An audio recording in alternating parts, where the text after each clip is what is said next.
Malam, jemaat yang dikasih Tuhan ya, kita bersyukur ya sampai hari ini kita masih boleh hadir bersama-sama dan kita boleh memakai waktu yang Tuhan beri kepada kita untuk senantiasa ya. Saya suka sekali pakai kata senantiasa. Senantiasa berarti tidak pernah berhenti ya.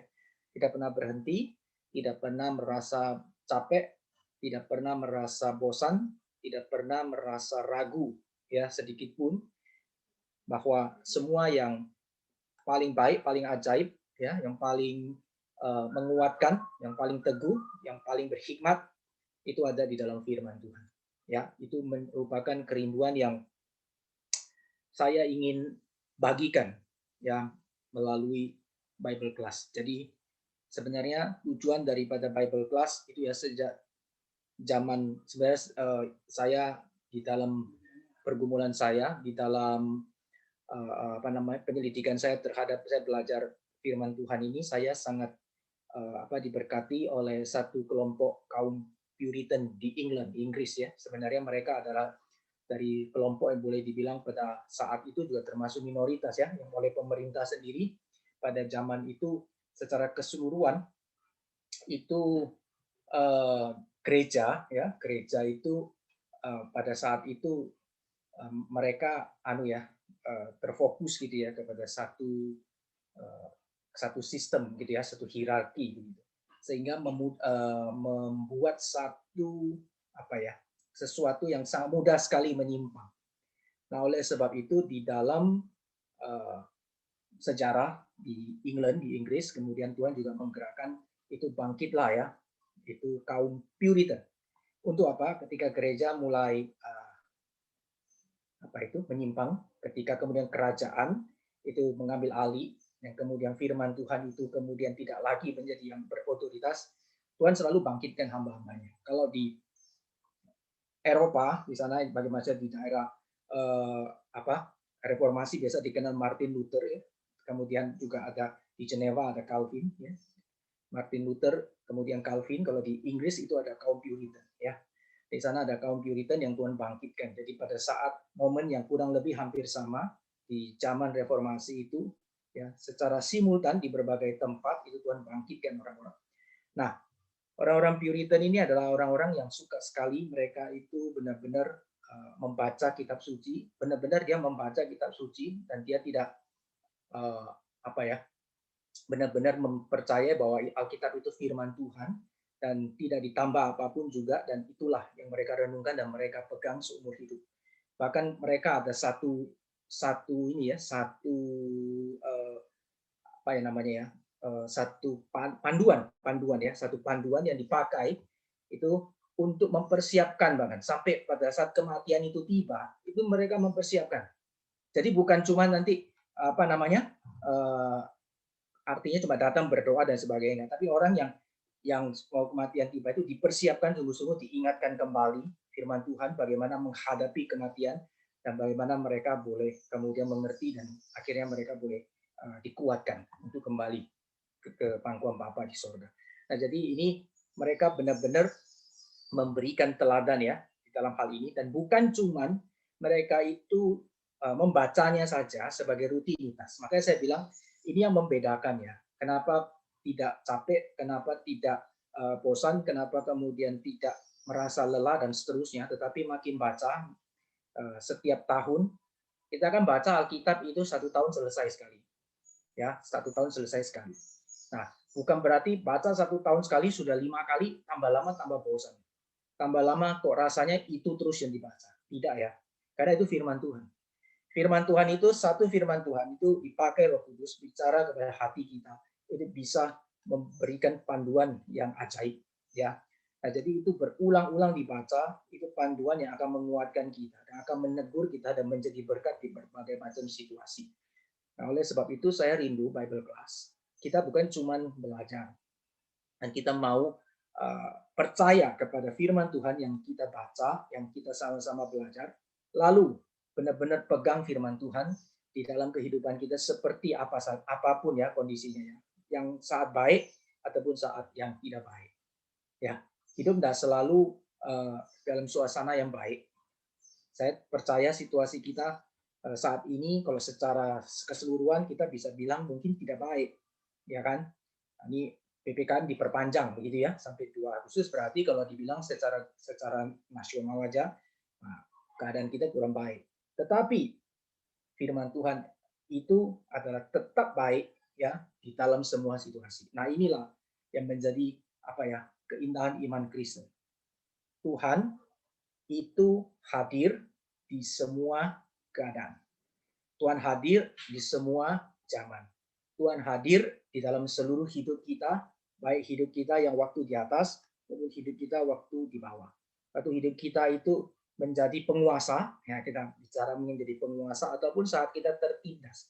Di sana Tuhan hadir dan inilah firman Tuhan yang menguatkan kita. Nah, ini biarlah mengingatkan kita ya. Nah, hari ini kita sampai di kitab saya bahas di kitab Amos ya. Sebenarnya ada Yoel. Nah, nanti saya akan uh, susun ulang itu apa namanya linknya. Saya sudah awal-awal tahun ya, saya sudah ada buat itu ya, apa namanya pembahasan kitab Yoel ya. Itu devosi kitab Yoel itu saya bagi dalam beberapa seri ya, Providensia Allah di dalam kitab Yoel. Nanti saya akan siapkan linknya lagi, nanti biar minta tolong Pak Richard akan bagikan kepada kita semuanya. Silakan yang sudah pernah mau didengarkan lagi silakan, yang belum silakan bisa diikuti ya. Itu adalah yang Yoel, jadi bisa diikuti sendiri mungkin sebagai bahan renungan tiap hari selama 1 minggu ini juga baik ya. Nah, hari ini kita akan bahas kitab Amos. Nah, kitab Amos saya bahas cuma 1 kali. Nah, hari ini secara khusus saya nanti akan coba kita ada diskusi sedikit ya. Selama ini saya sebenarnya rindu pingin kita ada diskusi ya, tapi kadang-kadang ada saya bawakan secara ini ya, seperti mengajar satu arah. Tapi hari ini saya pingin ada 2 arah diskusi. Jadi nanti saya akan menjelaskan bagian pendahuluan, memberikan gambaran secara global. Setelah itu nanti saya akan membagi kita di dalam beberapa kelompok random aja. Nanti Pak Richard akan bagi random ya, nggak apa-apa, siapa dapat siapa, nggak apa-apa, random saja. Lalu nanti di sini saya kasih bahan ya. Nanti bahannya jadi tolong bisa mungkin di apa kelompoknya itu di apa itu namanya di screenshot atau dicatat atau bagaimana ya, atau nanti bisa melalui chat juga ya. Kalau misalnya ya bisa diteruskan, tapi mungkin di screenshot lebih cepat ya, di screenshot atau di foto. Ini saya tampilkan bahannya. Nah, itu nanti setiap kelompok itu silakan dipelajari. Nah, lalu setelah itu nanti kita diskusi. Jadi di kelompok ini yang hari ini saya kasih agak lama ya. Bapak Ibu yang dikasih Tuhan, saya kasih waktu setengah jam. Nah, jadi biasa saya kasih waktu sebentar 15 menit, tapi dari berbagai pengalaman 15 menit katanya baru mulai hot sudah habis katanya.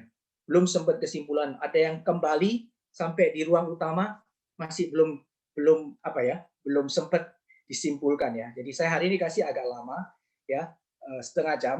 Silakan itu di apa namanya dirundingkan, setiap orang kasih pendapatnya ya. Setiap orang kasih pendapatnya waktu baca. Jadi nanti waktu selesai silakan dibaca materi yang ada yang saya kasih, lalu kemudian tiap kelompok itu dirundingkan, diskusikan, dapat apa dalam bagian itu, sesuai nanti yang panduan yang akan saya berikan ya pertanyaannya. Ya kira-kira seperti itu. Ya. Nah, baik, sekarang saya akan masuk langsung di dalam penjelasan dulu untuk apa namanya ini materi hari ini. Oke ya. Saya share screen dulu.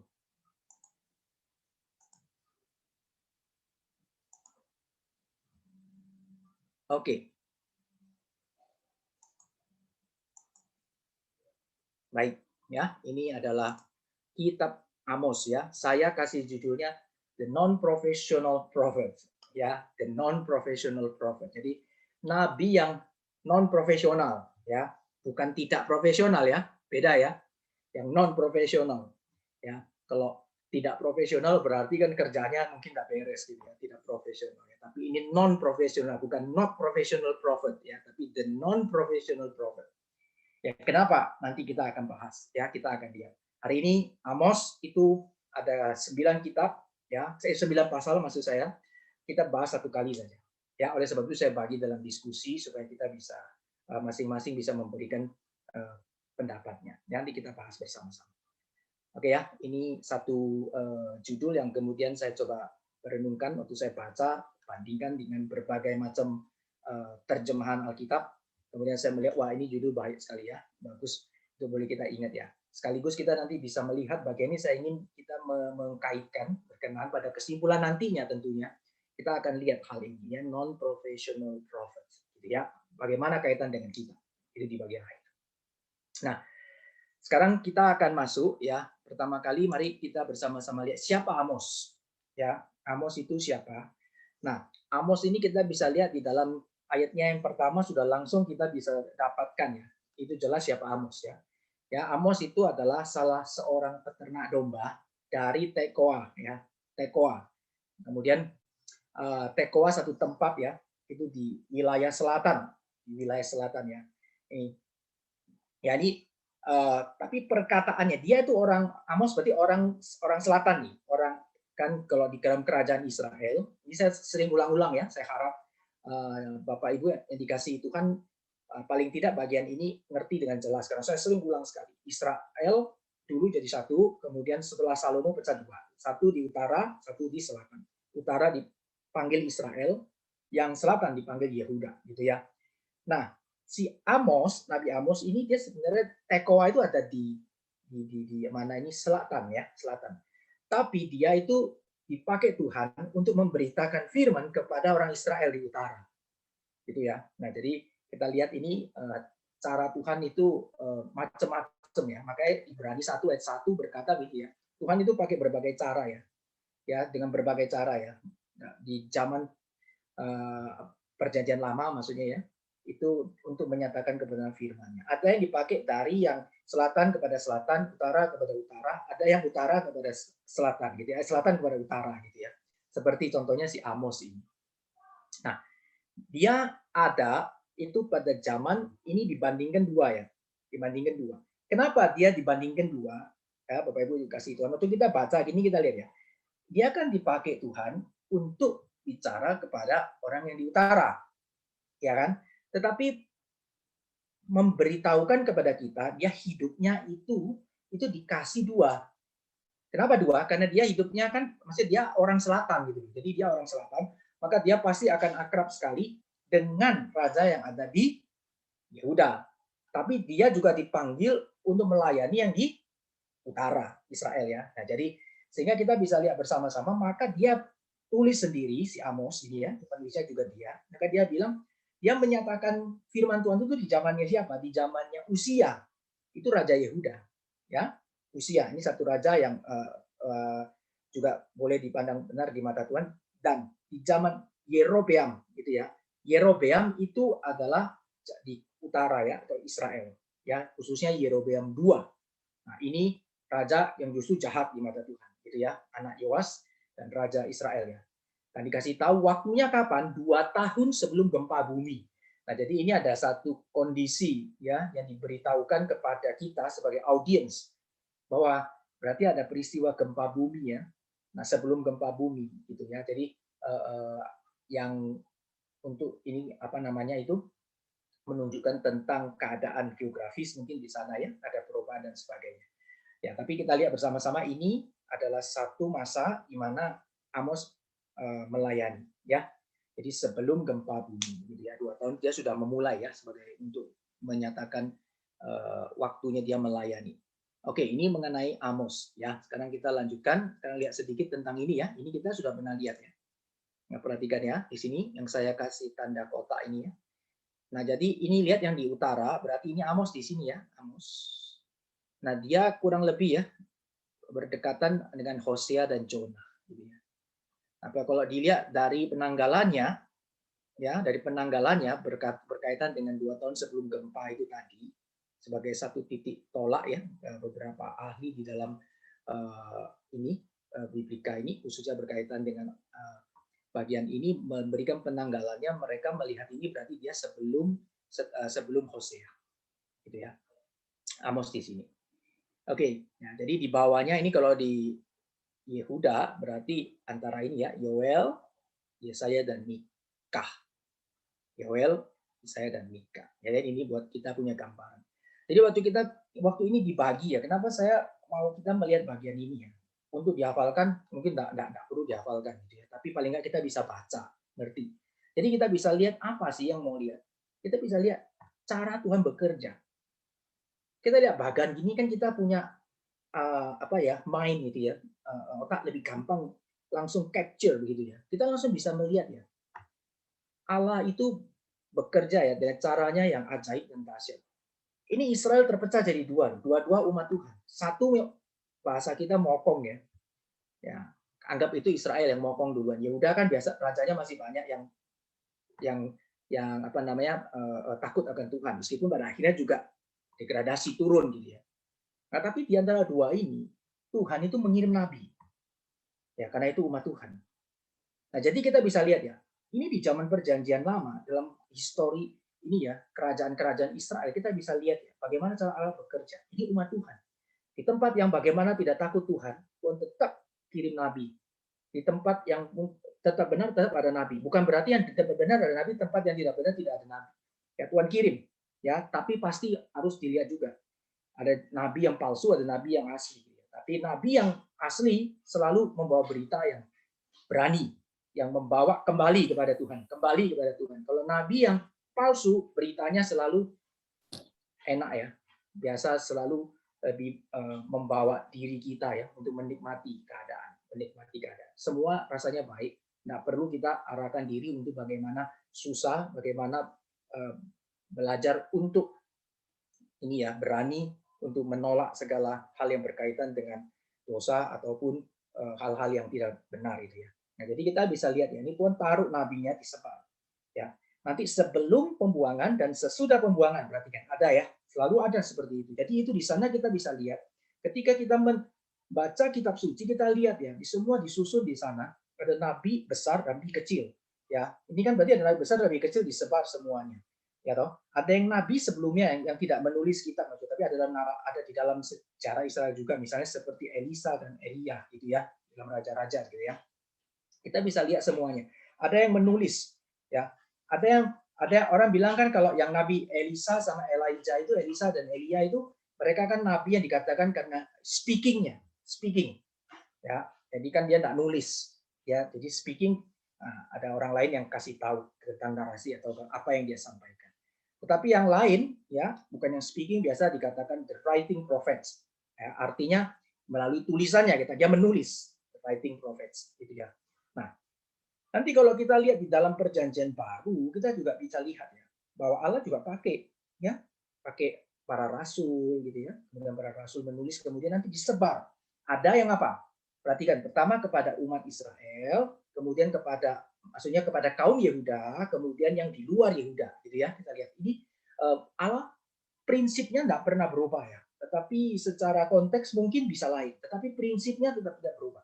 Semua yang Tuhan panggil, semua yang Tuhan pilih, ya, itu Tuhan akan memelihara. Ini namanya providence. Ini juga namanya satu jaminan yang indah di dalam kita menjadi umat Tuhan. Ya, bukan berarti begini, ketika satu bangsa, ya kita ada di tengah bangsa yang jahat, kemudian kalau kita orang yang takut Tuhan, terus Tuhan tinggalkan. Tidak. Ya, kita ada di dalam situasi yang susah, di negara mungkin yang kayaknya, waduh ini kok kacau sekali ya. Penanganan kurang baik, rakyatnya susah diatur. Aduh, saya lebih mending ada di negara yang gampang, mudah diatur, semua oke, teknologi bagus dan sebagainya. Oh, sana lebih bagus, sini kurang bagus bagi manusia. Tetapi kita umat Tuhan, ya kita lihat di sana kalau ada nabi Tuhan diutus, berarti kita mau melihat apa? Nabi berarti menyatakan Tuhan hadir, Tuhan datang, Tuhan juga memelihara. Nah, jadi kita dimanapun kita berada, yang paling penting ya jemaat yang dikasihi Tuhan ya, kita tahu Tuhan hadir. Itu saja. Ya, kekristenan seumur hidup ya. Saya kalau suruh kasih satu kata, iman Kristen itu Allah hadir dalam hidupku. Sudah itu. Ya, itu kan Immanuel. Ya, Immanuel. Kalau bilang satu kata bagi saya ya Immanuel, Allah hadir dalam hidupku. Kalau Allah hadir cukup. Apa itu berkat? Allah hadir. Ya, apa itu sukacita? Allah hadir. Apa itu damai? Allah hadir. Ya, apa itu kekuatan? Allah hadir. Ya, apa itu keselamatan? Allah hadir. Nah, itu bagi saya satu kata ya, saya melihatnya itu Allah hadir. Ya. Ya. Jadi kita bisa lihat di sini betapa ajaib ya, waktu kita lihat bagan ini kelihatan sederhana tapi kita bisa melihat Allah hadirnya, dan kita boleh kemudian kita lihat hidup kita dalam kondisi takut kan, kita dalam kondisi yang lemah kah, kita dalam kondisi yang kecewa kah, kita dalam kondisi apakah, kita tahu Allah hadir ya, Allah hadir. Oke, ini hal berkaitan dengan uh, bagan yang saya ingin bagikan kepada kita. Baik, kita lanjutkan ya. Nah, sekarang kita lihat ya.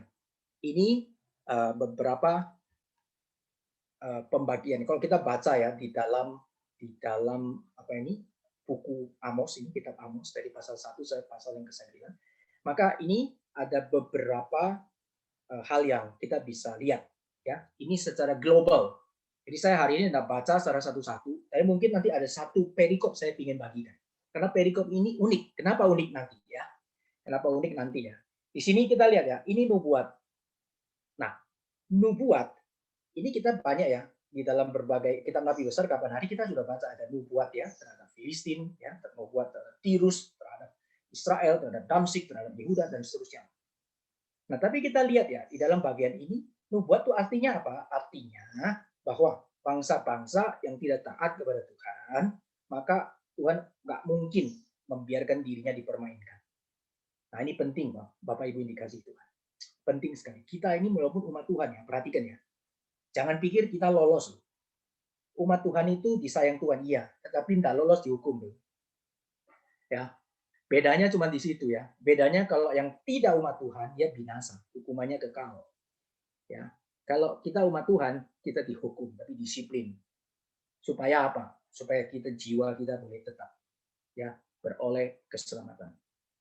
Tetapi kita di tengah dunia ini bisa mendapatkan hukuman? Nah, bisa.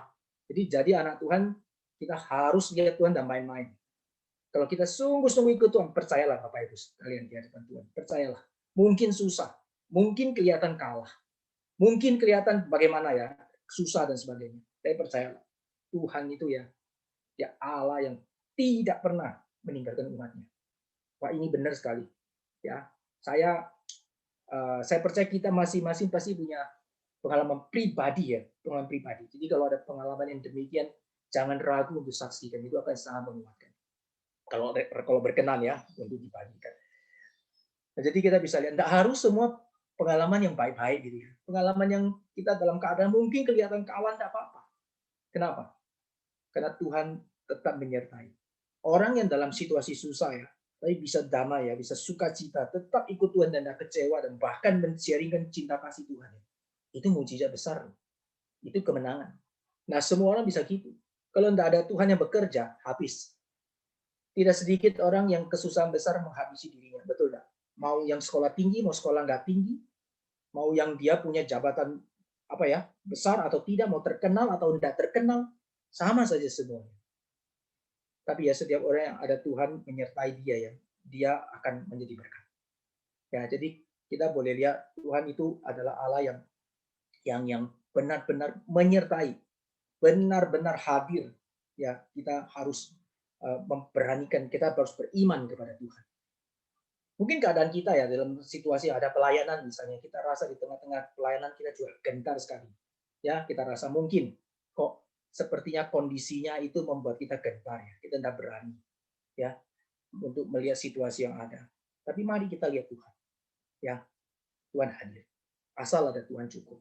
Tuhan akan bukakan jalan. Kita lakukan tanggung jawab kita. Kita tetap setia melayani dengan apa yang kita bisa. Coba kita layani. Tuhan buka kita jalan.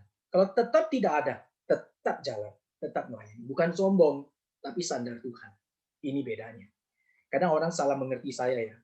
Mengerti saya, tidak ada orang semua ini gini kita tetap jalan. Oh, semua mau kerjakan sendiri dan apa tidak.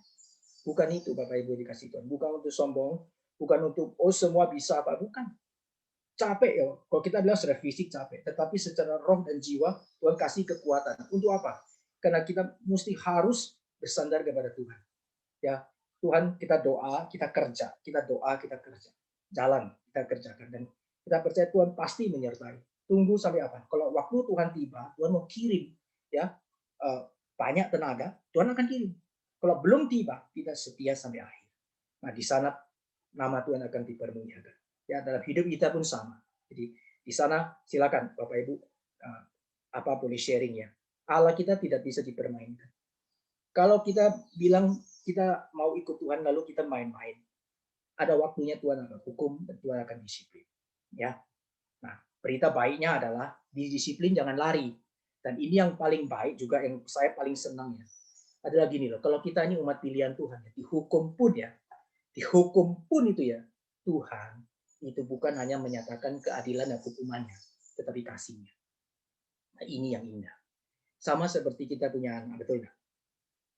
Kalau kita punya anak ya, anak itu mau bagaimana nakal sekali ya, sampai menyusahkan hati orang tua ya. Saya percaya setiap orang tua ya, memang nggak mungkin kemudian dimanja dan sebagainya. Kalau memang nakal pasti dihukum dan sebagainya.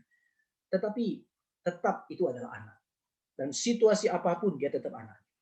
Ya, dan dia akan tetap hadir di dalam hidupnya.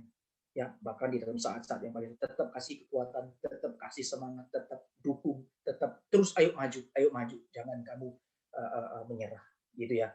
Nah, sama, Allah kita lebih daripada kita, betul nggak?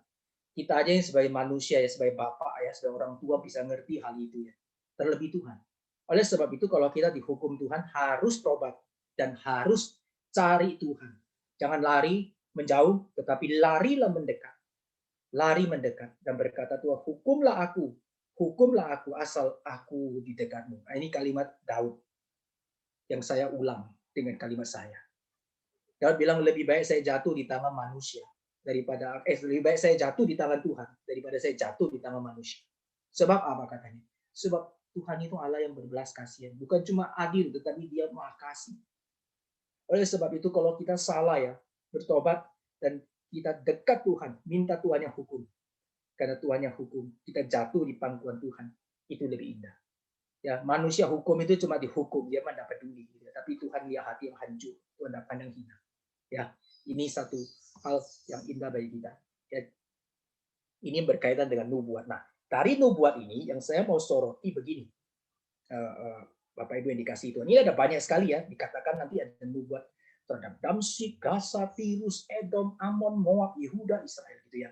Nah, yang penulisan di sini yang saya mau bagikan yang unik ya, yang semua ahli setuju. Ya, rata-rata semua setuju demikian. Yang saya bagikan yang ini karena ini menjadi satu hal yang indah juga ya bagi kita untuk mengerti.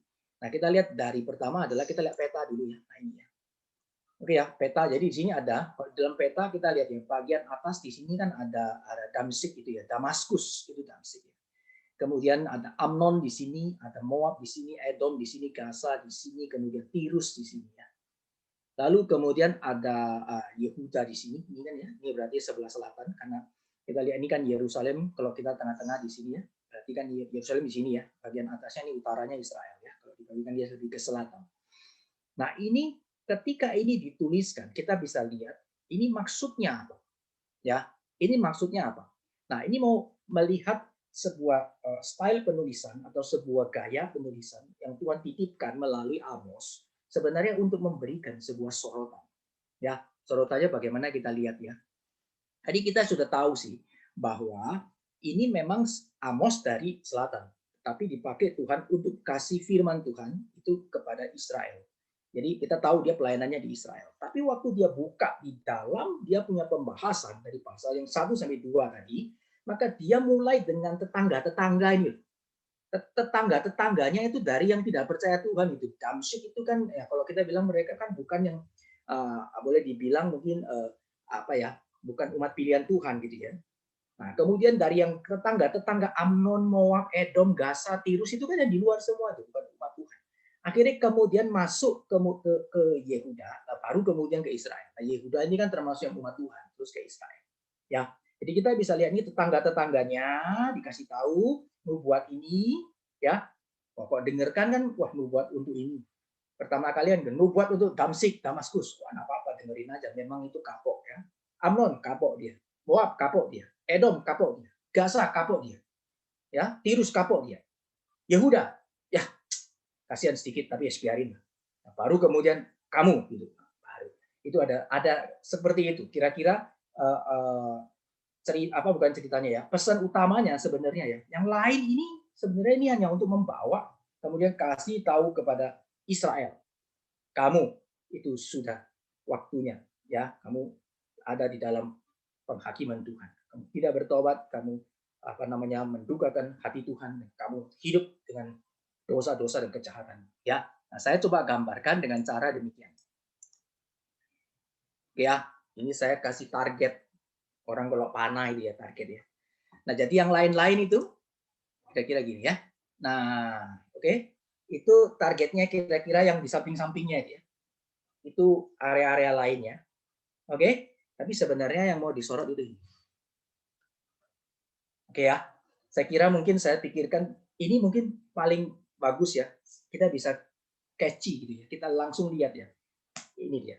Jadi dalam pasal 1 dan pasal 2 yang ditulis secara panjang, kira-kira maksudnya ini. Ya, nanti kita bisa. Jadi dengan ini paling tidak kita waktu baca Amos kita langsung, wah, saya ngerti. Wah, saya paham. Ini Amos dipakai Tuhan untuk kasih tahu. Cara nulisnya seperti ini. Dan ini membuat kita juga boleh lihat, kalau seperti ini, kita bisa belajar apa? Kalau ini firman Tuhan, dong. Firman Tuhan itu kasih tahu Roh Kudus sebenarnya yang gerakkan si Amos, betul kan? Kan bukan Amos, memang Amos tulis sendiri, tetapi ada yang pimpin, ada yang tuntun, yaitu Roh Kudus. Caranya begini. Jadi, Bapak Ibu yang dikasih Tuhan, ya, kita mesti peka. Kalau kita belajar firman Tuhan sungguh-sungguh, kita hidup sungguh-sungguh dan mau percaya kepada firman Tuhan, kita pasti peka. Ya, peka bagaimana? Tepat waktunya, ya, ada waktunya tentunya. Kadang-kadang mungkin ada mungkin kalau Tuhan belum mau kita peka ya mungkin belum waktunya. Tetapi kalau itu waktunya tiba, itu firman Tuhan akan drive kita, ya, maksudnya akan tolong kita itu untuk kita peka. Nah, kita bisa lihat begini, dalam hidup kita ya, kalau kita lihat ya, kemudian sudah mulai ada teguran Tuhan ya terhadap di sekitar kita, our neighbors, ya, our neighbors. Dari mungkin yang bukan orang percaya gitu ya, mulai ditegur Tuhan karena segala kejahatannya gitu ya. Kita mulai lihat, wah ini dihukum Tuhan, wah ini ditegur Tuhan, wah ini mulai ini, wah ini mulai ini, wah ini mulai ini. Lalu kemudian kita lihat juga sekarang orang-orang yang di sekitar kita nih, saudara-saudara seiman mungkin ya, atau gereja Tuhan mulai seperti ini. Nah, kita mesti peka, apakah kita melakukan hal yang sama dengan mereka? Ya, contoh, salah satu contoh. Dunia itu ngejar materialisme. Dunia ngejar hedonisme. Ya, hidupnya senang-senang, hedonisme dan seterusnya, cari materi sebesar-besar terus gini. Wah, makin enak ya hidupnya ya, semua berfoya-foya cari materi banyak hidup untuk dirinya sendiri, pokoknya terus bersenang-senang atas itu semua. Nah, terus kita mulai lihat nih di dalam dunia luar nih. Terus Tuhan mulai bicara juga ya, bahwa ternyata materialisme itu tidak memuaskan hidup mereka. Mereka ada yang kemudian menghabisi dirinya bunuh diri, kemudian ada yang mereka kemudian kacau ya hidupnya, ada yang kemudian rusak hidupnya oleh karena macam-macam lah ya. Ya, kemudian kita juga boleh lihat lagi keadaan gitu ya, mulai merambat. Sekarang kita lihat nih, gereja Tuhan ini sudah mulai nih. Ternyata gereja Tuhan sekarang juga apa? Wah, mengajarkan materialisme. Orang Kristen mesti kaya raya. Kalau Tuhan itu kita Tuhan Raja segala raja, kita anak raja mesti naiknya enggak mungkin sepeda ontel, ya. Naiknya mesti apa? Wah, mungkin jet, mungkin apa. Ya kalau kita bilang oh enggak seperti itu, dibilang kamu tidak beriman. Ya udahlah, kami yang tidak beriman biar naik sepeda ontel aja. Saya naik jet gitu ya. Nah, itu terus seperti itu. Nah, kondisi yang seperti ini terus kita lihat apakah orang-orang yang demikian, yang gereja yang demikian, Tuhan hukum nggak? Kita lihat Tuhan hukum loh. Mulai ada kejadian di Amerika ada ini. Gerejanya mungkin yang mega church kemudian sekarang harus dijual dijadikan justru malah menjadi tempat yang mungkin tidak baik ya, yang mungkin jadi tempat yang untuk agama lain dan sebagainya. Kemudian kita lihat lagi, mungkin di daerah kita ada nggak mulai ada loh ada kejadian ini. Nah ini membuat kita peka. Waktu kita ada di gereja kita lihat Tuhan sudah menegur. Jangan sampai Tuhan tegur kita gitu. Kalau sampai Tuhan kasih tegur sampai kita itu hukuman sudah tiba. Meskipun gereja Tuhan gitu ya. Tapi kita mulai peka saya enggak mau. Gimana? Saya mau sungguh-sungguh, bukan materialisme, bukan hedonisme, tapi saya mau apa? Sungguh-sungguh Tuhan yang menjadi hartaku, Tuhan yang menjadi kesenangan. Nah, kita kembali di sana. Ya, meskipun ada kesulitan, ada bagaimana, kita tetap enggak banyak orang, Pak. Kita bicara soal begini mungkin sedikit orang, mungkin enggak banyak yang mau dengar, enggak apa-apa. Gereja, perhatikan Bapak Ibu dikasih Tuhan, gereja bukan senangkan umat Tuhan. Sekali lagi ya, ini saya agak keras bicara. Ya, gereja itu bukan senangkan umat Tuhan. Kedua, gereja bukan senangkan hamba Tuhan. Gereja menyenangkan siapa? Menyenangkan Tuhan. Ikut saya ya. Boleh ya? Gereja tidak menyenangkan umat Tuhan. Gereja juga tidak menyenangkan hamba Tuhan. Gereja menyenangkan Tuhan. Ini pegang baik-baik. Dimanapun kita ada, kita harus mengerti kita menyenangkan Tuhan. Nah, waktu kita menyenangkan Tuhan, maka kita harus membawa berita yang Tuhan mau kepada umatnya. Nah, di sini karena kita masih hidup di dunia yang berdosa, maka akan banyak sekali tarik ulur nih. Banyak sekali ada yang tidak suka, ada yang tidak senang, ada yang ini, ada yang itu, gitu ya. Nah, sama. Waktu kita sungguh-sungguh mau menyenangkan Tuhan, maka kita sungguh-sungguh boleh lihat ya bagaimana kita boleh ya menjadi hamba Tuhan, menjadi hamba Tuhan yang sungguh-sungguh juga mau menyenangkan Tuhan. Nah, di sanalah baru kita bilang Tuhan hadir. Kalau ya kita menyenangkan umat Tuhan, kita menyenangkan hamba Tuhan, terus gereja tambah besar, jemaat tambah banyak, percuma kalau Tuhan tidak hadir. Kalau Tuhan tidak hadir, kita punya gereja banyak jemaat, kita punya gedung betapa mewah, percuma. Ini baik-baik. Ini belum pernah berubah, sampai nanti juga tidak akan berubah. Bait Allah ya, Salomo itu megahnya luar biasa. Itu betapa mahal, emas semua salut di dalamnya, semua dibuat dengan begitu yang paling baik. Perhatikan, ketika Tuhan tidak hadir, itu percuma. Ya, tapi kedua, yang saya sering menjadi hati saya selalu terharu, itu adalah saya ingat Bethlehem. Bethlehem itu kota yang kecil, ya, kota dia itu ya di daerah selatan Bethlehem ya. Kalau kita lihat, kalau ini kursor saya kelihatannya, ini dia di daerah sini ya. Ini ada Bethlehem, betul ya. Nah, ini Bethlehem dari Yerusalem itu kira-kira dari sini ya. Dia ketemu Bethlehem dulu, baru kemudian ke Tekoa. Nah, ini sebenarnya ya, Tekoa ini juga tidak terlalu terkenal. Sama Bethlehem ini tidak terlalu terkenal. Ya, tetapi hari ini orang pasti lebih kenal Bethlehem daripada Tekoa. Betul enggak? Ini dulu sama-sama tidak terkenal. Siapa yang terkenal? Ya, tapi hari ini kita pasti ingat Bethlehem. Nah, Tekoa mungkin hari ini kita mungkin baru dengar ya. Wah, ada Tekoa ya. Ini Tekoa macam apa? Bukan ya, ini tempatnya si Amos ya. Nah, Bethlehem itu sama seperti Tekoa. Tapi kenapa Bethlehem hari ini bisa terkenal? Karena Yesus Kristus lahir di sana. Puji Tuhan ya. Firman Tuhan itu selalu membawa kita meninggikan Tuhan. Amin. Tidak ada yang lain. Kalau saya membawa firman Tuhan kemudian meninggikan diri, celakalah saya. Saya membawa firman Tuhan harus meninggikan Tuhan. Itu poin yang harus kita mengerti seumur hidup kita. Ya. Nah, jadi kita lihat sama-sama. Yang penting Tuhan hadir. Gereja kita ya, dimanapun kita berada, kita harus Tuhan hadir, utamakan Tuhan. Semua kita punya ini ya, tempat, misalnya kita punya persekutuan ya, atau apapun ya.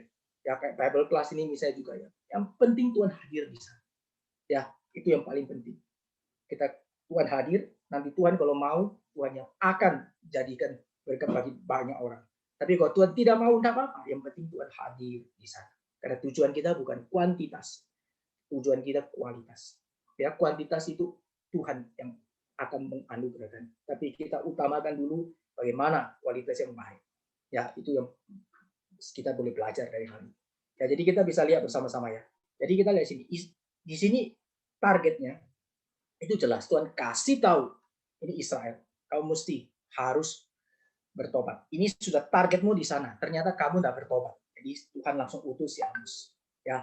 Nah, jadi kita bisa lihat bagian kita belajar peka ya. Belajar peka dari hal ini sehingga waktu terjadi dalam keadaan kita di dalam hal apapun, sebelum itu sampai di kita belajar peka dan kita belajar untuk tetap ya taat dan tetap setia kepada Tuhan. Baik, kita lanjutkan ya. Nah, ini khotbah Amos. Ya, kita bicara khotbah Amos. Jadi saya ada khotbah di sini.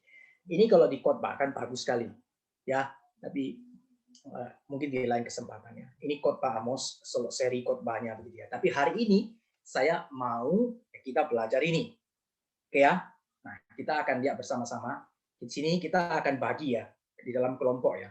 Ini ada oke, berarti ada 1, kemudian ada 2 dan ada 3. Kalau 20 mungkin saya diperkecil aja ya. Kalau dibagi 3 mungkin masih terlalu. Nah, kalau kita bagi 1, 2, 3, 1, 2, 3, 4, kemudian bagi 5. Ya mungkin bagi 5 ya. Bagi 5 ya. Oke, kita bagi 5 ya, bagi 5 kelompok. Jadi begini, kelompok pertama itu bahas kebodohan Israel, yaitu pasal 3 ayat 1 sampai 15. Lihat ya, ayat kuncinya 3 ayat 7. Ini yang coba kita lihat di sana 3 ayat 7 ya. Jadi itu kelompok 1. Coba dilihat kebodohan Israel itu apa. Ya masing-masing boleh kasih ya dibaca. Jadi setelah kumpul di kelompok, silakan ambil waktu mungkin 2 menit, 3 menit baca. Nah, panjang kan cuma 15. Jadi masing-masing baca. Nah, lalu nanti kemudian kasih pendapat. Seperti biasa ya. Nanti satu orang catat. Silakan Bapak Ibu tentukan sendiri. Ya. Satu orang nanti catat untuk di-sharingkan. Itu yang kelompok pertama, kebodohan Israel. Ya. Kemudian yang kelompok kedua itu kita bahas tentang kejahatan Israel. Oke ya, kejahatan Israel itu yang kelompok kedua itu yang pasal 4, 1 sampai 3 bandingkan dengan 5, 7 sampai 13. Oke ya, kejahatan Israel ya. Jadi kemudian kelompok 2 itu ya, kelompok 2. Oke. Kelompok yang ketiga ya, kelompok yang ketiga itu juga kejahatan Israel tapi pasal 4 ayat 4 sampai 5 bandingkan dengan 5, 21 sampai 25. Jelas ya? Itu kelompok yang ketiga. Kelompok yang keempat itu tetap kejahatan Israel tapi bandingkan ini 4 ayat 6 sampai 11 bandingkan dengan 6 1 sampai 8. Jelas ya? Ya, jadi untuk kejahatan Israel ini ada 3 kelompok. Oke ya, 3 kelompok ya. Jadi sudah 4 ya. Nah, kelompok yang kelima itu ini ratapan dan warning. Itu silakan ya dibaca semua dibagi. Jadi 5 ayat 1 sampai 3, kemudian 4 sampai 6, 14 sampai 15, 16 sampai 20. Artinya pasal 5 dibaca semua. Ya. Dan kemudian silakan coba lihat di sana ada khususnya untuk yang ratapan dan warning itu saya minta sorot kata tersisa sama yang menginginkan, mereka yang menginginkan. Jadi di atas sama bawah ya. Nah, oke. Nah, sekarang saya kasih kesempatan dulu Bapak Ibu sekalian mungkin bisa screenshot atau foto pakai HP dan sebagainya supaya bisa tahu nanti di kelompok mana. Oke ya, di kelompok mana. Jadi perhatikan kelompok 1 itu kebodohan Israel. Oke ya, kelompok 1 ya. Kelompok 2 itu yang ini ya, kejahatan Israel tapi yang 413 terus bandingkan 5, 7 sampai 13. Yang pokoknya yang baris pertama itu ya. Kemudian kelompok yang ketiga yang kejahatan Israel baris kedua. Kelompok yang keempat kejahatan Israel baris yang ketiga. Dan kelompok yang kelima ratapan dan warning. Oke? Jelas ya? Nah, sekarang silakan di screenshot, di foto dulu. Oke? Saya kasih waktu sebentar sambil mungkin Pak Richard bisa bagi berarti menjadi 5 kelompok. Nah, apa yang dilakukan di dalam kelompok baca, setelah baca lihat sesuai dengan temanya. Yang kelompok 1 itu cari kebodohan Israel menurut perikop itu apa. Silakan boleh pendapatnya masing-masing dicatat menurut Bapak Ibu sekalian dan pada saat itu juga silakan. Kalau ada waktu ya itu boleh juga boleh review sedikit, mungkin bisa kasih sedikit ini ya pendapat atau refleksi kalau ada ya, silakan boleh ditambahin. Kemudian kelompok yang kedua sampai yang keempat itu tentang kejahatan Israel di masing-masing teks itu. Silakan itu dilihat kejahatannya apa, ya. Kemudian yang kelompok yang kelima itu silakan ratapannya apa dan warningnya apa. Ya, ratapannya apa, warningnya apa. Oke ya, saya kira mungkin itu cukup jelas. Nah, sekarang saya minta Pak Richard bisa bagi kelompok dan ingat ya, jangan lupa tentukan PIC untuk nanti kita waktu kembali 5 kelompok ini akan sharingkan hasil dari yang sudah dibahas bersama. Setengah jam waktunya, kita set dari sekarang. Setengah jam nanti langsung kembali, ya setengah jam. Oke, silakan saya stop share dulu. Ini sudah ya, di foto semua, oke? Sebentar Pak, jangan stop share dulu. Oh ya, oke. Oke, untuk kelompok satu saya sudah bagi. Pak Buyung dicatat ya. Amos 3. Untuk kelompok 2 ada Pak Joni ya. Itu kelompok yang kedua ayat 4 1 sampai 3 ya. Lalu kelompok 3 ada Ibu Sofi, eh, ini ya, Amos 4 ayat 4 sampai 5. Lalu kelompok 4 ada Ibu Ruth, itu Amos 4 ayat 6 sampai 11 ya, kelompok 4. Kelompok 5 ada Pak Bing, eh, Amos 5. Oke, sudah ya. Oke, saya buka roomnya sekarang 30 menit ya, kita bahas.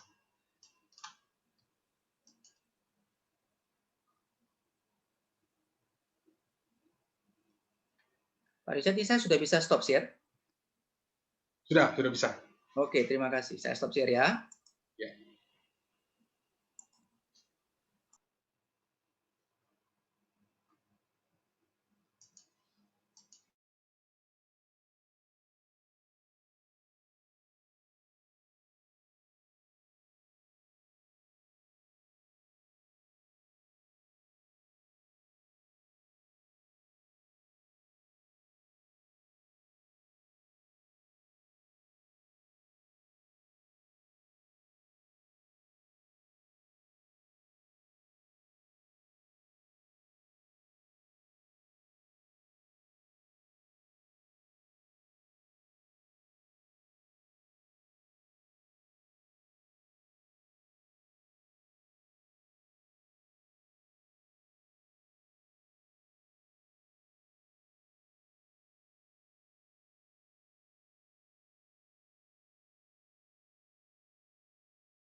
mengasah ini, saling mengasah satu dengan yang lain. Kita akan melihat kebodohan Israel itu apa. Yang kelihatan itu keras kepala, ya, tidak peka. Itu padahal sudah diberitahu di sana ada ungkapan-ungkapan kan, berjalankah dua orang bersama jika mereka belum berjanji? Mau mengaumkah seekor singa di hutan apabila tidak mendapatkan mangsa? Dan ini Tuhan sudah berbicara, tapi kamu tidak dengar, gitu ya. Seolah-olah berbicara seperti itu. Di ayat yang ke-7 dikatakan, sungguh Tuhan Allah tidak berbuat sesuatu tanpa menyatakan keputusan kepada para nabi. Apakah singa telah mengaum, gitu ya. Singa telah mengaum, siapakah yang tidak takut, gitu ya. Itu seolah-olah Tuhan sudah berbicara, tapi kamu tidak dengar ini. Kamu tidak pernah dengarkan, kamu tidak peka, gitu. Kemudian ayat yang mulai 9 sampai ke bukan cuma itu, tapi tidak takut, gitu ya. Tuhan Allah telah berfirman, siapakah yang tidak bernubuat? Berarti Tuhan sudah bernubuat, tapi kamu tidak dengar, seperti itu. Berikutnya,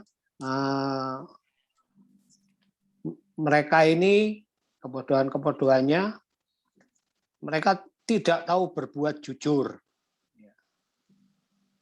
Tidak tahu berbuat jujur. Mereka menimbun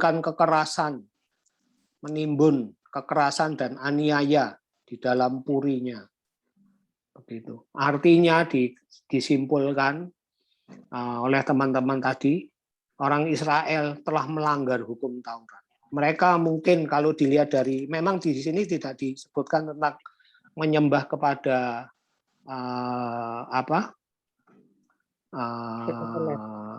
berhala-berhala lain, gitu ya, berhala-berhala, tetapi di sini terungkap gitu, tersirat bahwa mesbah yang telah mereka bangun itu akan dihancurkan, gitu ya. Mesbah di Betel itu akan dihancurkan, dipatahkan. Bahkan rumah, balai-balai musim dingin dan musim panas itu juga dihancurkan. Rumah penyimpanan barang berharga, rumah gading itu, Ivory House, itu juga dihancurkan. Juga rumah gedang itu rumah besar yang biasanya tempat orang, keluarga, suku, bagian, kaum berkumpul, itu juga dihancurkan. Begitu.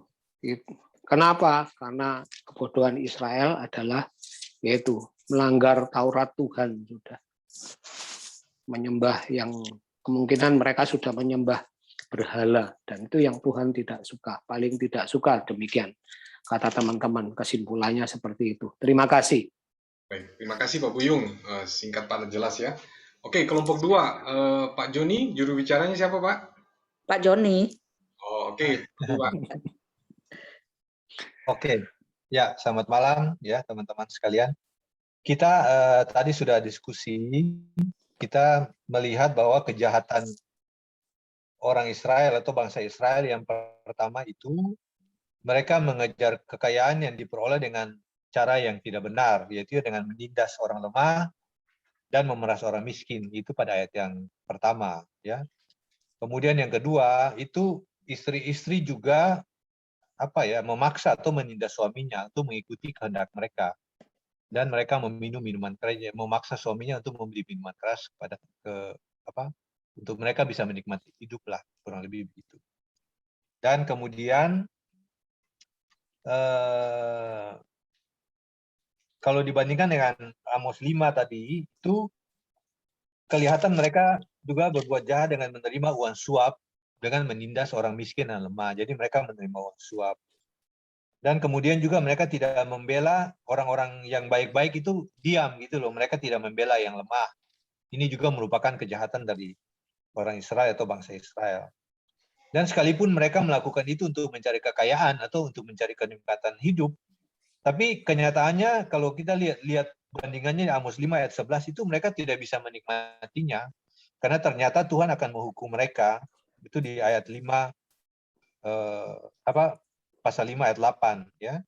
Dan Tuhan mau mereka hidup kudus di hadapan Tuhan karena Tuhan adalah Tuhan yang suci. Itu yang kita lihat ya tentang kejahatan orang Israel atau bangsa Israel. Mungkin dari teman-teman lain kalau ada yang saya bicarakan ini mungkin yang belum saya lupa untuk ungkapkan, bisa silakan diungkapkan aja, diberitahu. Terima kasih. Oke, kelompok 2 ada yang mau tambahkan? Sudah ya? Oke, kelompok 3 sekarang, Pak Rizal. Iya, malam. Bagiannya kami itu berbicara tentang ibadah ya. Kalau di Amos 4 itu, di situ dikatakan bahwa Tuhan menolak apa yang bangsa Israel beri sebagai persembahan begitu ya. Kalau kita bandingkan dengan Amos 5, di situ Tuhan katakan dengan jelas, eksplisit, jangan kau kira kau kasih saya persembahan, saya senang. Jangan kau kira kau menyanyi, saya suka dengar nyanyianmu. Nah, jadi yang di Amos 4 itu dikatakan bahwa Tuhan membenci ibadah orang Israel. Di Amos 5 dikatakan bahwa ibadah orang Israel itu di dalamnya ya, ada beberapa bagian seperti di gereja. Kalau kita beribadah itu tentu ada puji-pujian dan ada persembahan dan seterusnya. Nah, kalau kami baca dua perikop ini, kami bandingkan, ini ada kesan sepertinya itu orang Israel itu pikir, saya kalau beribadah, asal saya sudah kasih persembahan, itu sudah beres. Asal saya sudah puji-puji Tuhan, saya sudah menyanyi memuji Tuhan, itu udah cukup.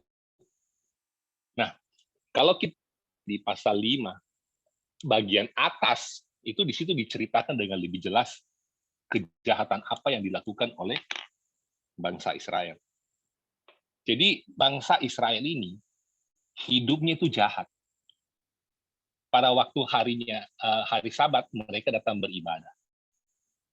Mereka punya konsep, saya beribadah, yang penting saya kasih perpuluhan, yang penting saya menyanyi memuji Tuhan, selebihnya sudah oke. Gue nggak peduli, gue mau hidup kayak setan dari Senin sampai Sabtu itu nggak ada urusan.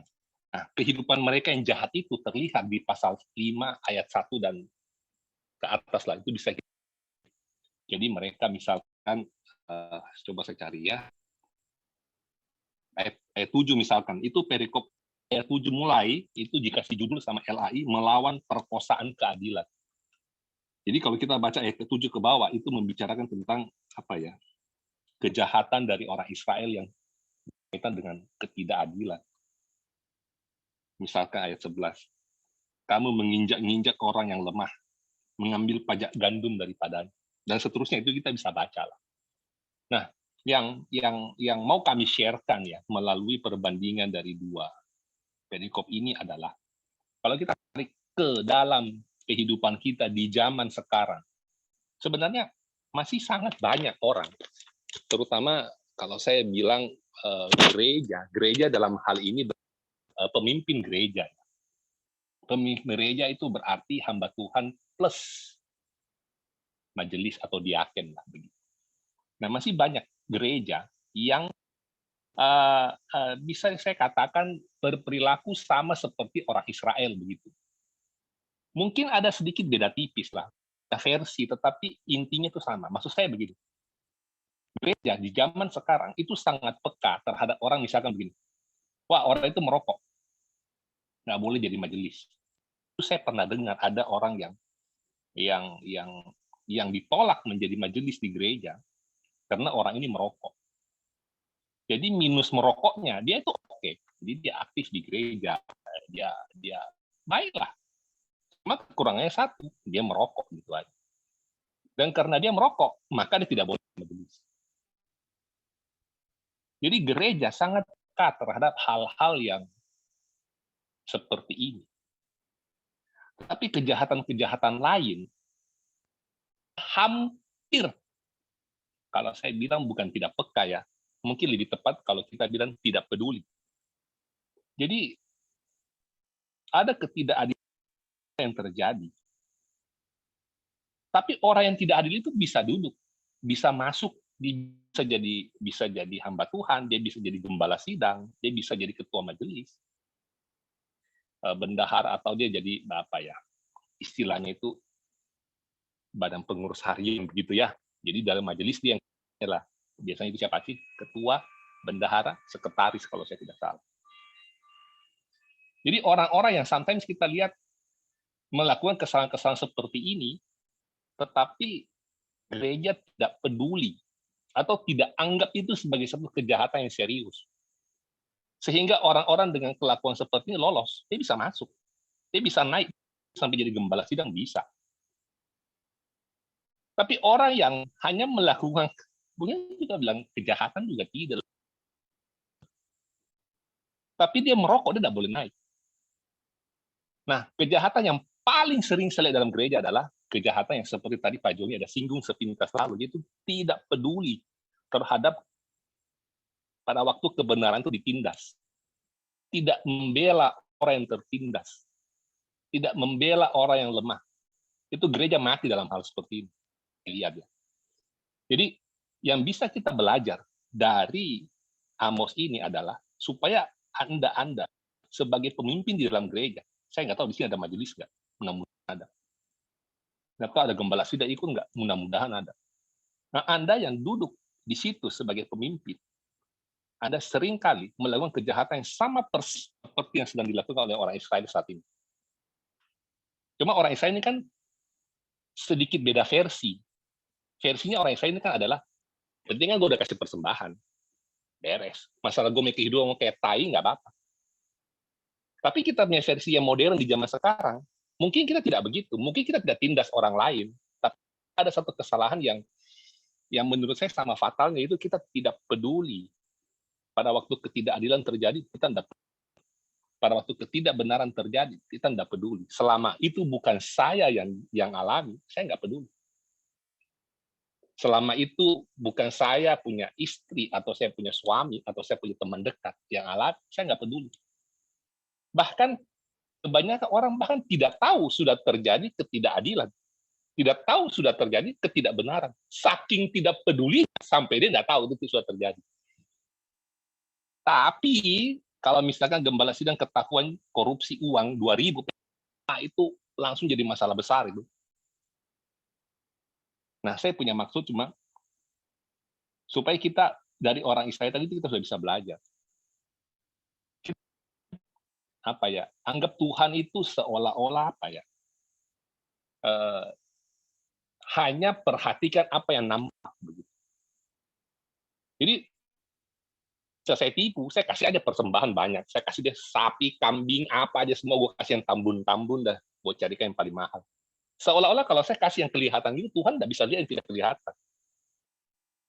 Nah, ini menjadi satu apa ya, masukan buat kita supaya kita gereja saat ini, terutama para pemimpin dalam gereja, supaya belajar untuk lihat bukan apa yang terlihat, tapi apa yang tidak terlihat. Itu yang kita harus apa ya, kita harus lebih sensitif, lebih peka terhadap hal-hal seperti itu. Satu orang majelis, dia bisa buat dampak apa sih kepada gereja? Apakah karena seorang majelis merokok terus semua jemaat, semua sampai anak sekolah minggu tiba-tiba semua merokok? Ditanya, kenapa lu merokok? Majelis lu merokok, berarti kok nggak apa-apa. Masa begitu, dah? Sampai seperti itu, dah? Saya kadang pikir masa sampai seperti itu sih. Saya kamu merokok, saya nggak jadi merokok kok, saya nggak ikut-ikut merokok kok. Tapi kalau seorang majelis yang tutup mata, tidak peduli terhadap ketidakadilan yang terjadi dalam gereja, ini fatal. Ini akan menjadi satu contoh dan teladan yang ditiru oleh orang lain semuanya. Jemaat akan tiru. Kita play safe aja, ribut. Nggak usah ngomong. Kan bukan kau yang dibikin, ngapain kau bikin ribut? Diam-diam aja, pura-pura nggak usah lihat. Nggak usah urus, bukan urusan, biarin aja. Nah, apa ya, sikap bermain aman ini itu sebenarnya natur dasarnya manusia begitu. Yang apa ya, yang Jadi kalau Anda sebagai pemimpin dan Anda berperilaku seperti itu gampang sekali dicontohi begitu. Itu nggak usah kau ajar pun sebenarnya kita sudah begitu. Apalagi kalau kau kasih contoh, kau perbuat seperti itu, tambah jadi lagi. Nah, saya pikir yang bisa kami sharekan itu seperti itu sih. Thank you. Oke, terima kasih. Sekarang kelompok 4, Ibu Ruth. Ya, kalau dari kelompok 4 itu dari Amos 4:6-1 itu diberitahukan hukuman-hukuman ya, hukuman-hukuman yang akan diberikan Tuhan, antara lain ada kelaparan, kekeringan, gagal panen ya, ada penyakit sampar, sampai itu ada menjungkir balikkan kota-kota mereka. Tetapi maksudnya di sini intinya dari diberi hukuman seperti itu pun bangsa Israel itu masih tidak mau berbalik kepada Tuhan ya. Kalau di Amos yang pasal 6 ayat 1 sampai 11 itu Nabi Amos sudah mengingatkan bangsa Israel ya akan hukuman-hukuman itu, tetapi khususnya juga kepada pemimpin-pemimpinnya, tapi mereka itu seperti menganggap hari malapetaka itu masih jauh begitu ya, kayak tidak ada begitu. Jadi mereka masih hidup dalam kemewahan-kemewahan mereka. Tapi akhirnya kan nanti Tuhan bilang di ayat 11 itu akan menyerahkan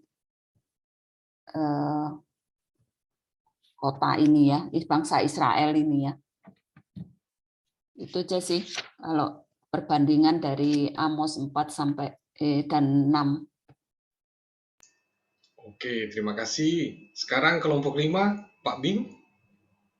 Mungkin Bu Lis yang bisa bantu, Bu Lis. Oh, Bu Lis. Mari, Bu Lis. Maaf, kok saya, Bang? Tadi catatan di Bapak Pak Bing. Tapi coba saya akan... Tidak apa-apa, tak bantu. Ayo Bu Lis, tidak apa-apa, tak bantu. Ayo, kita berdua, ayo. Kalau saya lihat ya Pak, dari ratapan dan warning di kitab Amos pasal 5, 1-3 itu di ayat 2. Telah rebah, tidak akan bangkit-bangkit ya, itu ratapannya. Sampai ada yang anak darah Israel terkapar, itu juga di ayat 2. Terus yang tersisanya itu di ayat 3. Daripadanya akan tersisa 100 orang.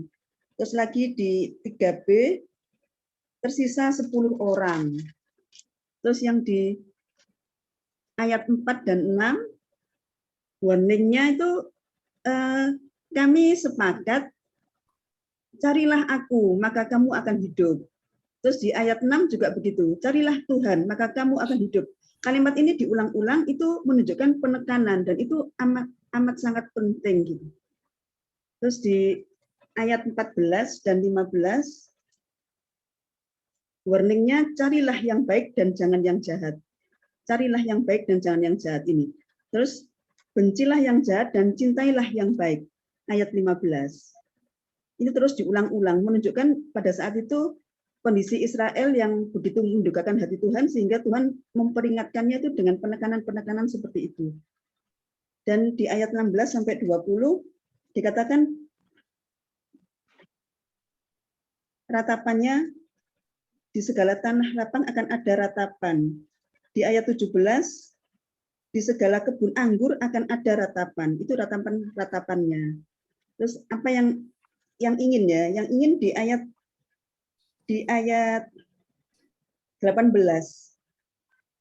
Celakalah mereka yang menginginkan hari Tuhan. Menurut kami sepakat mengatakan bahwa celakalah hari Tuhan. Kenapa kok mereka dikatakan di sini celakalah mereka yang menginginkan hari Tuhan?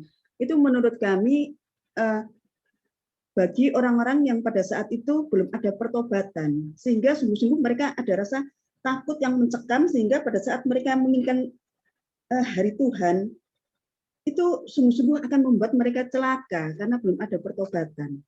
Begitupun di saat seperti ini, untuk kita semua, mengingatkan kepada kita semua, sambil kita juga percaya kepada Tuhan, kita sungguh-sungguh percaya kepada Tuhan, sehingga kita juga, ya orang memang takutlah pada hari Tuhan, tetapi pada saat kita percaya kepada Tuhan itu, kita yakin ada keselamatan di dalamnya. Itu menurut kami, Pak. Terima kasih. Mungkin Pak Bing dan Ibu, silakan kalau mau menambahkan. Terima kasih, Pak Richard. Jelas, Bu Lis, terima kasih. Jadi saya bukan ingin menambahkan, malah saya ingin bertanya ini mengenai kitab Amos pasal 5 ini. Seperti di ayat 18, celakalah mereka yang menginginkan hari Tuhan. Apakah gunanya hari Tuhan itu bagimu? Jadi yang ingin saya tanyakan malah begini, kenapa kok orang yang belum bertobat, saya rasa di dalam dunia yang sekarang sedang terjadi saat pandemi ini, kalau ada orang yang belum bertobat, mana ada mereka itu menginginkan hari Tuhan? Itu satu. Terus kedua, apakah gunanya hari Tuhan itu bagimu? Hari itu kegelapan, bukan terang. Jadi ini masih jadi tanda tanya dari kita bertiga tadi. Ya mungkin bukan bertiga lah. Dari saya sama Bu Yani tadi ada bertanya. Jadi mungkin kalau bisa diberi penjelasan, terima kasih. Gitu aja. Thank you. Baik, terima kasih. Seru banget ya, waktu 30 menit, tapi kita bisa saling melengkapi puzzle-nya ya. Jadi semuanya sangat jelas ya. Oke. Baik, kita kembalikan ke Pak Rusli. Mari Pak. Ya, terima kasih ya Bapak Ibu yang dikasihi Tuhan. Ya, saya bersyukur untuk setiap sharing dan juga setiap hal yang sudah boleh ditemukan ya. Jadi firman Tuhan, apa yang tertulis di dalamnya, saya percaya ini Bapak reformasi, ini salah satu hasil dari, maksudnya dampak dari reformasi. Dulu itu tidak semua orang baca firman Tuhan karena dianggap tidak semua ngerti, tidak semua bisa dan sebagainya. Ya, sehingga hanya para pastor aja ya itu yang menjelaskan dan seterusnya. Kemudian setelah reformasi itu maka diadakan satu perubahan yang reformasi total ya. Karena dulu dalam bahasa Latin dan sebagainya ini memang tidak banyak orang bisa. Dalam bahasa asli ya Yunani, Ibrani kan memang tidak semua bisa. Yang belajar aja yang bisa. Tapi kemudian dimulai pelopori oleh Martin Luther itu ya. Kemudian waktu ada mesin cetak itu kemudian dicetak, ditranslasikan semuanya ke Alkitab di dalam bahasa aslinya, maka di sana supaya apa? Semua umat Tuhan itu bisa menikmati itu kitab suci ya. Saya percaya kita baca baik-baik ya. Kita sungguh-sungguh belajar satu-satu, pasti kita akan diberkati. Nah, kenapa saya membagi semua dan kemudian kita lihat ya. Dari apa yang dibagikan itu semuanya ya. Itu kita bisa melihat semua itu ada perbedaan cara penyampaiannya, tetapi pesan itu jelas. Betul enggak? 5 kelompok itu meskipun lain-lain ya warnanya, tetapi Amos dipakai Tuhan menyampaikan pesan itu yang sama. Sehingga kita bisa langsung melihat apa? Pertama, jangan hati-hati. Kita jangan menganggap remeh loh ya. Kalau kita kuat, kita berpuasa, kita injak yang lemah gitu ya. Jangan anggap remeh hal itu. Tuhan tidak suka. Berbuat ketidakadilan itu meskipun gak ada orang tahu, Tuhan tidak suka. Nah, mesti lihat juga ya, Tuhan membenci. Jangan kira bahwa persembahanmu itu besar, kemudian kamu punya suara bagus, kamu mau melayani bagaimana, itu kalau kamu tidak sungguh-sungguh ya menyembah Tuhan, itu kelihatan. Manusia tidak kelihatan, tapi itu Tuhan kelihatan. Betul ya, hampir semua kelompok dengan cara yang beda, tapi tetap ada warna ini. Dan yang terakhir adalah ada apa? Ada hukuman. Ya, nah, tapi indahnya adalah gini, sebelum hukuman tiba selalu ada warning. Nah ini Tuhan itu kita melihat cara kerja Tuhan selalu memberikan warning. Itu artinya apa? Artinya sebenarnya mau memberitahu kepada kita ya bahwa Tuhan itu ingin kita semua ya sebagai orang-orang yang umat Tuhan ya ataupun bukan umat Tuhan ya. Tuhan itu memberikan kepada setiap manusia kesempatan. Ya, jadi ini kita melihat secara paralel itu ada. Memang mereka yang sudah tidak di dalam anugerah Tuhan, ya kita bilang mereka pasti akan binasa. Tetapi mereka akan binasa bukan karena mereka kemudian itu karena wah saya ini tidak diberikan kesempatan, bukan. Tetapi secara mereka natur berdosa juga mereka karena mereka melawan Tuhan. Ya, jadi itu diri mereka bersaksi melawan ya terhadap apa yang kebenaran yang Tuhan boleh nyatakan.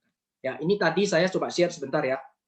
Ini sudah mau jam 9, tidak apa-apa ya, sebentar saya share dulu.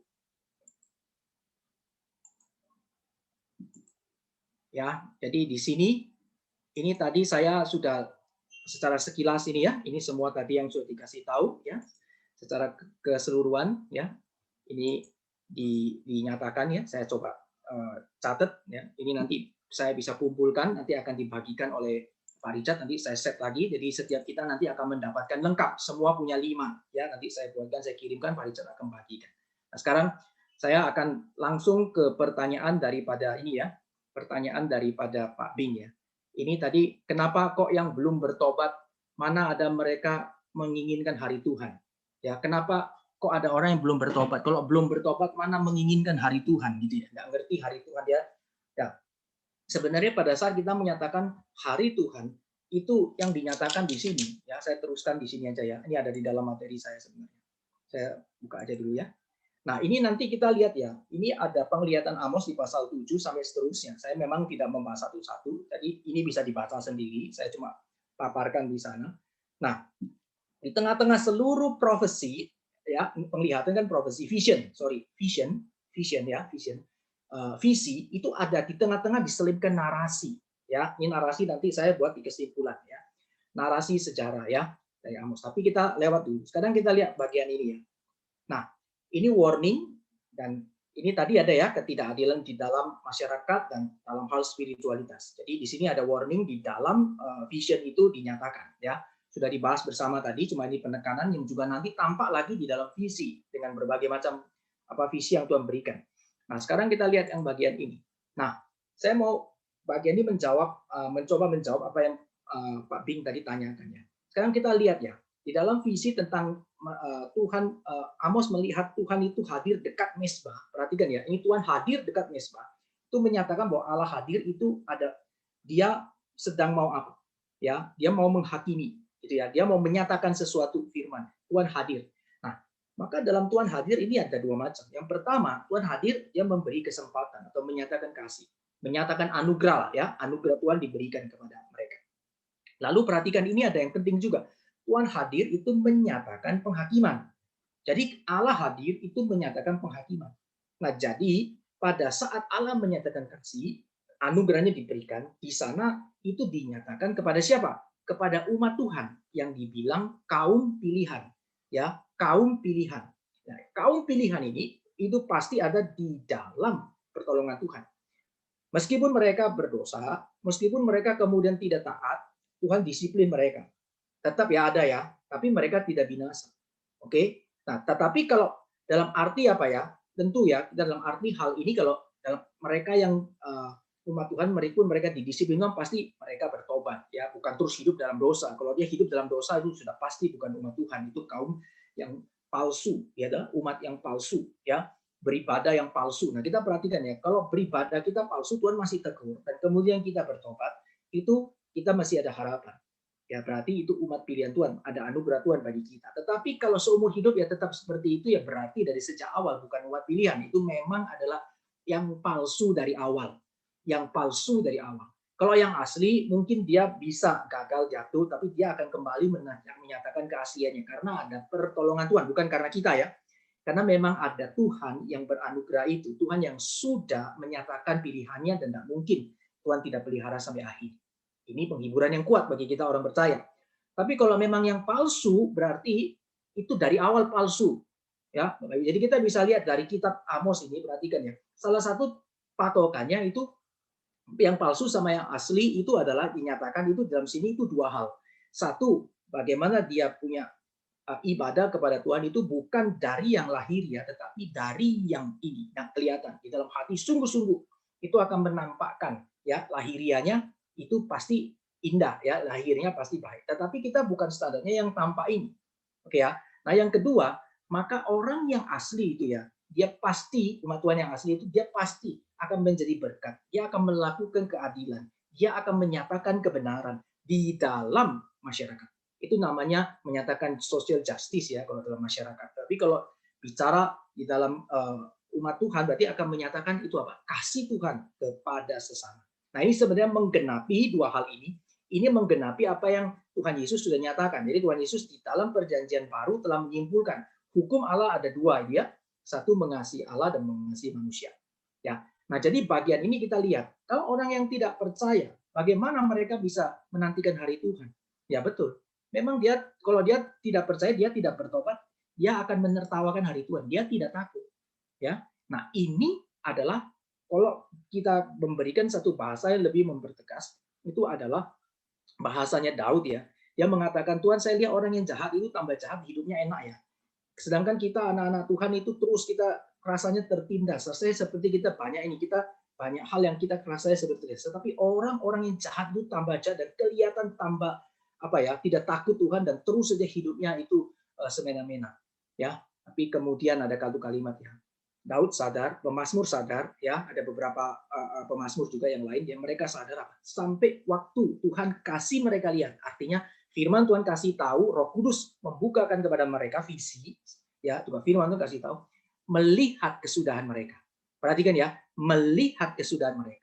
Artinya gini, kalau dia sudah ditetapkan di dalam oleh Tuhan, dia sudah dijadikan kaum reprobat. Reprobat itu maksudnya kaum yang bukan dipilih Tuhan, ya, kaum yang memang tidak mendapatkan anugerah Tuhan. Ini, ya, bahasanya memang agak keras, ya, tidak mendapatkan anugerah Tuhan. Maka kaum ini mereka akan berbuat sejahatnya dan seterusnya, dan mereka tidak menantikan hari Tuhan, tidak takut akan hari itu, karena memang hari itu disediakan untuk mereka.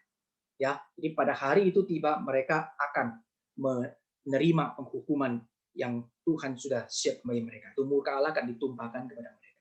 Nah, jadi disinilah kita boleh melihat orang-orang yang takut akan hari Tuhan, memang mereka adalah orang-orang yang pilihan. Kalau orang-orang yang mereka di luar umat Tuhan, mereka akan menghina, mereka akan menyepelekan, menganggap enteng, maka mereka akan tidak mempedulikan, dan dia akan terus saja melanggar dan berbuat dosa yang sehebat-hebatnya. Karena mereka memang sudah ditentukan untuk hari kebinasaan. Justru melihat hal ini kita bisa melihat apa? Melihat apa? Kita melihat begini, waktu kita boleh menjadi umat Tuhan, di sini kita mesti sangat-sangat menghargai anugerah ini, dan kita hidup di dalam anugerah ini, dan kita bersyukur. Sebab ini tidak bisa dibeli dengan apapun. Ini adalah anugerah. Tuhan sudah pilih kita. Dan bagaimana Tuhan sudah jadikan kita sebagai umatnya dan anak-anaknya. Relasi itu sudah dipulihkan. Keselamatan yang kekal telah Tuhan berikan. Maka marilah kita belajar apa? Belajar untuk justru hidup kita ada kesempatan kita persembahkan yang paling indah untuk Tuhan, yang sungguh-sungguh dari yang dalam, bukan yang tampak luar. Dan berani untuk apa? Berani untuk boleh menyatakan kebenaran Tuhan. Ya, itu juga menyatakan berarti kalau di tengah-tengah situasi yang ada, kita boleh menyatakan keadilan. Yang lemah bukan ditindas. Nah, ini adalah worldview dari dunia mestinya. Lemah ditindas. Ya, perhatikan ada kalimat begini. Ada orang bilang mesti kalau misalkan kita itu bisa kamu hebat, kamu baru kita pakai. Kalau misalnya kamu tidak bisa apa-apa, udah nggak usah, kami buang saja. Itu filosofi dunia yang lumrah sekali. Tetapi kita bisa melihat, ya, di dalam gereja Tuhan itu justru ada satu worldview biblika yang mengatakan apa? Yang lemah kita memberikan perhatian. Kita lebih kuat, kita jangan semena-mena. Kita ingat Tuhan itu telah mengasihani kita. Kita dulu juga adalah orang yang sama lemah, tapi Tuhan kasih kuat. Maka setelah kita kuat, ayo kita tolong mereka yang lemah. Nah, ini adalah satu motivasi. Bukan untuk cari muka, bukan untuk cari nama, bukan untuk cari apa semua, bukan. Tetapi untuk apa? Itu boleh menyatakan, Tuhan, saya ingin menyatakan kasih Tuhan kepada mereka yang lemah. Sehingga dengan demikian, mereka yang lemah boleh dikuatkan, mereka boleh dihiburkan, dan mereka boleh menjadi anak-anak Tuhan yang memuliakan Bapa di surga. Nah, ini namanya menjadi saksi Kristus. Kalau di dalam konteks perjanjian baru, gitu ya. Saksi Kristus, Kristus kecil, yang hidupnya bukan, yang menyembah Tuhan dan beribadah bukan cuma hari Minggu saja atau hari Sabat saja, tetapi setiap hari itu terangnya bercahaya. Ya, jadi kira-kira mungkin saya memberikan jawaban seperti itu, semoga bisa menjawab. Ya, baik. Nah, sekarang saya lanjutkan untuk narasi sejarah ini, ya, sedikit saja. Oke, ya. Nah, ini tadi, ya, bangsa pilihan ditolak Tuhan. Kenapa kok pilihan ditolak Tuhan? Tadi saya sudah jawab, yaitu sebenarnya dalam arti kok ditolak. Ini kan sepertinya bertolak belakang. Sebenarnya dalam arti begini. kalau kita bangsa pilihan Tuhan, dihukum Tuhan dalam arti ditolak itu dihukum Tuhan itu disiplin ya. Tetapi kalau mereka yang bukan pilihan pasti sudah itu namanya kaum yang sudah pasti ditolak dalam arti dia tidak diselamatkan. Ya, itu adalah kaum reprobat. Istilahnya begitu ya, reprobat. Tapi kalau umat pilihan itu adalah kaum election ya, yang dipilih, kaum the elect one ya, kaum election. Nah, jadi itu sekedar tambahan untuk hari ini. Baik, saya lanjutkan di dalam bagian narasi yang terakhir, yang bagian biru ini mungkin yang saya mau sampaikan ya. Jadi ini selipan narasi sejarah. Jadi dalam seluruh profesi nubuat yang ada, kemudian itu Amos menuliskan sejarah yang ada yang terjadi di sana. Ya, jadi di sana imam di Betel itu kemudian itu berarti di utara. Ya, dia menegur Amos, ya Amasya ya, tegur Amos, dia bilang, "Hey Amos, pergi kamu ke tanah Yehuda, balik kampung," kira-kira gitu ya. "Cari makananmu di sana, bernubuatlah di sana. Jangan di sini. Ini tempat kudus raja." Perhatikan ya. Ibrani ngomong tempat kudus raja, ini bait suci kerajaan. Perhatikan. Padahal ini Tuhan sudah benci, ini sudah menjadi bait suci yang tidak suci lagi, dan bagaimana tempat yang kudus itu sudah najis. Ya, ini Imam Amasya ini imam yang punya semuanya ini ya. Dia memang jabatannya imam. Dia memang punya segala sesuatu. Ya, memang secara jabatan semuanya itu dia ada. Tapi dia tidak menjalankan firman Tuhan. Dia justru bagaimana tidak menyuarakan yang benar dan yang adil. Tapi dia justru yang menyatakan ya, menjadi sekutu dari ketidakadilan dan sekutu dari ketidakbenaran. Maka dia berkata kepada Amos, "Nyalu, pulang kampung aja kamu, jangan bernubuat di sini, jangan sampaikan firman di sini, tidak didengar." Tapi lihat bagaimana jawab Amos. "Aku ini bukan nabi," ini terjemahan bahasa Indonesia ya. "Dan aku ini tidak termasuk golongan nabi." Perhatikan ya, jadi maksudnya dijawab, nggak sama, memang kamu ada jabatan, memang kamu ini secara ini kamu ada jabatannya dan memang kamu sebagai imam, mungkin keturunan dan seterusnya kamu adalah imam. Aku bukan, ya. Aku hanya seorang peternak dan pemungut buah arah hutan. Nah, ini adalah kalimat yang dinyatakan oleh Amos, ya. Nah, sekarang kita lihat ya. Ini terjemahan lain di dalam NLT, New Living Translation, ini dikatakan begini, ya. Amos replied, "I am not a professional prophet, and I was never trained to be one. I'm just a shepherd, and I take care of my sycamore fig trees." Perhatikan ya, ini dalam bagian ini menarik bagi saya untuk saya bagikan ya sebagai kesimpulannya sesuai dengan judul kita hari ini. Jadi di sini kita bisa lihat ya bagaimana ya Tuhan itu mau pakai siapa yang dia mau pakai. Kita kalau punya semua jabatan ya, kita punya semua training ya, kita punya segala sesuatu ya, tapi kita tidak sesuai dengan apa yang Tuhan mau ya, Tuhan tidak pakai.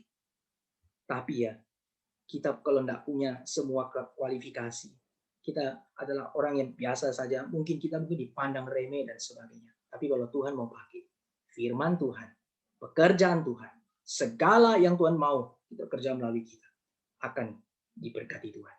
Nah, ini adalah satu hal yang indah yang saya mau mengatakan di dalam bagian ini sebagai satu kesimpulan yang saya kaitkan dengan yang judul kita ya, non-professional prophet ya. Non-professional prophet. Jadi di sini kita bisa melihat bagaimana hidup kita, kalau kita mau merefleksikan, baiklah kita semua orang ya, kita tahu ya di dalam diri kita itu siapapun kita hanya mau percaya dan kita mau submitkan hidup kita hanya kepada Tuhan dan kebenarannya. Dan siapapun kita, Tuhan akan pakai kita.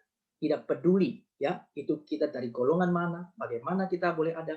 Yang satu aja yang kita harus ingat, bagaimana kita sungguh-sungguh menghidupi hati yang tidak munafik, yang hati yang sungguh-sungguh spiritualitas yang indah di hadapan Tuhan, dan kita menjadi orang-orang yang boleh menjalani firman itu dalam kehidupan kita. Itu menyatakan keadilan dan kebenaran di rumah kita, di keluarga kita, di gereja kita, di masyarakat kita. Ada kesempatan apapun, mari kita menyatakan keadilan dan kebenaran Tuhan kepada dunia ini. Akhirnya Tuhan boleh memberkati. Ya, saya selesai sampai di sini. Amin. Ya, saya stop share ya.